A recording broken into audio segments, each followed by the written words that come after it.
康恩關懷中心生死教育系列，與你一起探討生命的限制，跨越老死的恐懼。當我所愛的人不在了，當我哋所愛嘅人仲喺度嘅時候，我哋冇辦法想象佢哋唔喺度嘅時候係點樣嘅。但係當對方真係唔喺度嘅時候，我哋頓然會感受到一種無比嘅失落。無論係因為疾病、意外、人禍，抑或天災，失去所愛嘅人，無疑係一種冇辦法形容嘅痛苦。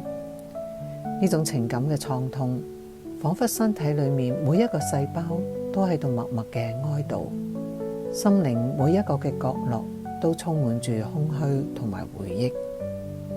喺同所愛之人共度嘅時光裏面，嗰啲平凡嘅瞬間喺心裏面留下深刻嘅印記。清晨嘅第一縷陽光，一齊散步時嘅笑聲，甚至係爭吵之後嘅和解，都係無比珍貴嘅回憶。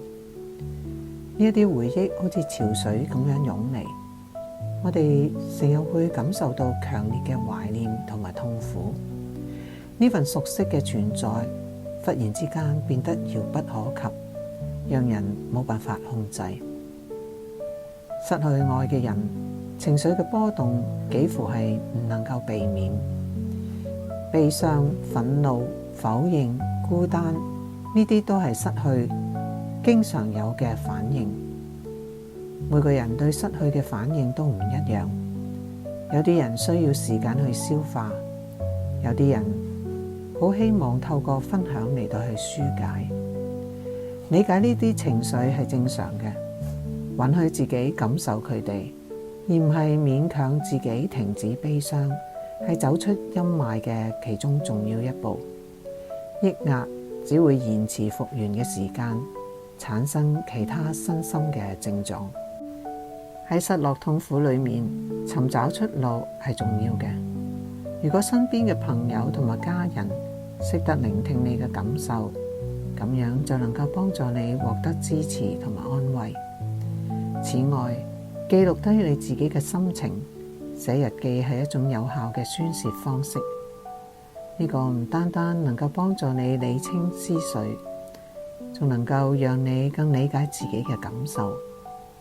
另外，喺你自己認為可以嘅階段，參與一啲能夠引起你興趣嘅活動，例如遠足、旅行、閱讀，又或者學習新嘅技能，都係幫助自己重新建立生活嘅節奏。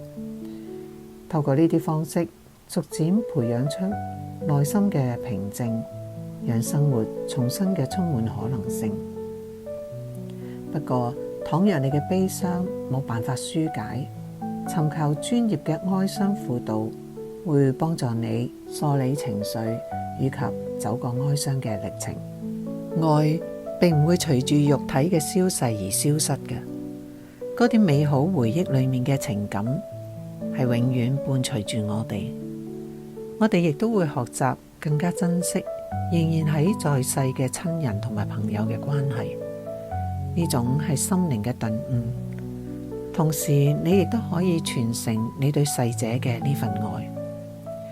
仲記得有一對基督徒夫婦，多年之前仍然讀小學嘅兒子因為腦癌過身，佢哋當然傷心不已。但係佢哋對兒子嘅愛轉化，去關心教會裏面嘅年輕人，陪伴佢哋成長。你亦都可以透過可行嘅方式，延續對所愛嘅人嘅愛。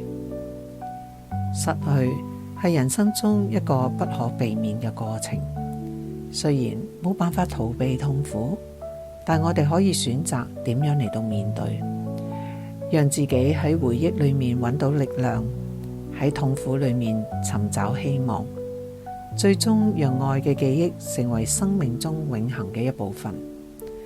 喺黑暗嘅時刻，我哋依然能夠揾到光明，因為愛嘅存在唔單單在於擁有，更加在於心靈嘅永恆聯繫以及愛嘅傳承。康恩關懷中心為癌症病人同埋家屬提供免費支援同埋服務。我哋亦都積極推動生死教育，以致大家更加能夠積極嘅面對生命。